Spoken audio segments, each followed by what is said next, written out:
คัดเขาบ่ได้เซฟกับเมมโมรี่เพราะฉะนั้นอยู่ในนี่ความสูงอย่างต่างๆบ่เกี่ยวบ่ใส่เนาะเพราะฉะนั้นอยู่นี่ความสูงบ่ถึกเนาะอย่าลืมว่าความสูงบ่ถึก enter เข้าไปแล้วเลือกมันออกไปเนาะเลือกไปตัวนี้ค่อยตั้งเป็น 2.000 อย่างน้อย enter ปั๊บนี่เนาะนี่ตามความสูงตัวนี้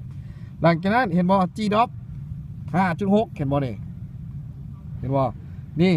สังเกตอยู่นี่เห็นบ่มีคนและมันมีตัวเลขบวกนี่หมายความว่า7กับ5หมายความว่าเขาสามารถมาเทสได้แล้ว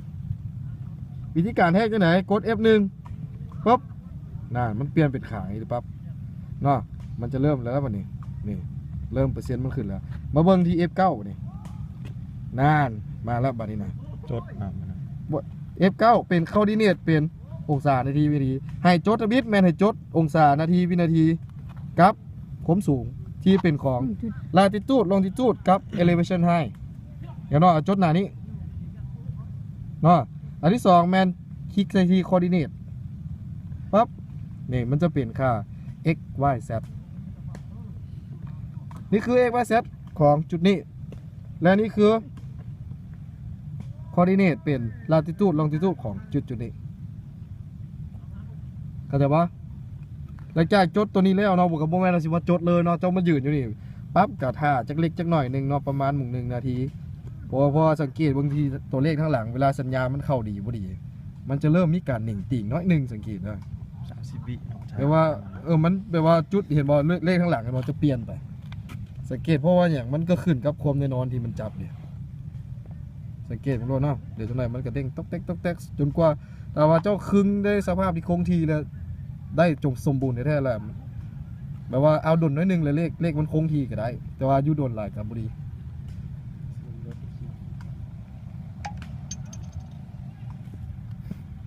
เข้าใจเนาะหมายความว่าจดตัวนี้กับตัวนี้แล้วหลังจากนั้นจดแล้วเฮ็ดจังไดเนาะจดคีย์ continue เลยก็ได้นี่มันตกมาหน้าที่เก่านี่ G drop เปลี่ยนมาเป็น 3.6 เลยเห็นบ่นี่เห็นว่าหลังจากนั้นเราปั๊บกดนี่ไหนกด stop ปั๊บนั่นจาก CP1 กลายเป็น CP2 แล้วมันขึ้นกลับเป็นคนยางแบบนี้แล้วคนยางแบบนี้หมายความว่าจังไดง่ายเป็นจุดใหม่เห็นบ่เนาะง่ายเป็นจุดใหม่จังไดมาเบิ่งเนาะคือเก่าพูดมาตามปกติเนาะดูว่าตามเจตอนดินเนาะตามเจตอนดินเรื่อยๆไป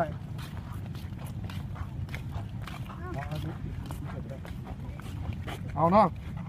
ลืมเนาะเครื่องหมายความว่าเขาจะเอาเจตัวนี้เนาะแล้ววันนี้พอหนีปั๊บเนาะสัญญาณเห็นบอกมันเริ่มแบบว่าคาดเคลื่อนมันหนิ่งเป็นหนิ่งมาแบบนี้เอากัดทาเล็กๆหน่อยนึงเนาะพอหนีปั๊บเนาะอคูพายคือเก่าเนาะเพราะว่าเวลาเขาเคลื่อนหนิ่งมานี่ดาวเทียมมันกระส่งมานำโบราณเนี่ยอคูพายปั๊บเนาะมันเริ่มให้มันขึ้น1 2 3กี่คนน้อยนึงเนาะอันนี้เป็นเปอร์เซ็นต์ของการมาแทกมันเนี่ยขึ้นมาแล้วเนาะไปกด F9 เบิ่งเลยเนาะสังเกตที่ coordinate เด้อสังเกตที่ coordinate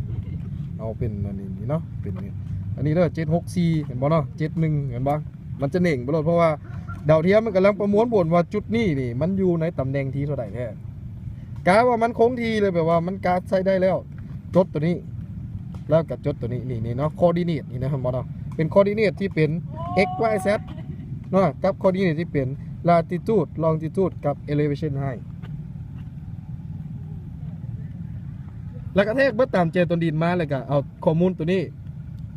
ไปไล่เปลี่ยนเป็นราว97อันนี้เพราะว่าตัวนี้นี่เป็น WJ84 เจ้าต้องเปลี่ยนจาก WJ84 เป็นราว97แล้วเจ้าจึงค่อยเอาเข้าใน Excel แล้วเจ้าจะเอา Excel เข้าในระเล็กจบพวกนี้เรียนจะใส่จากพวกนี้บริตั้งชื่อก็ได้ที่อ้าวมันผู้ใดสอนเจ้าตั้งโป้นบ่ตั้งสื่อโอ้สร้างถาม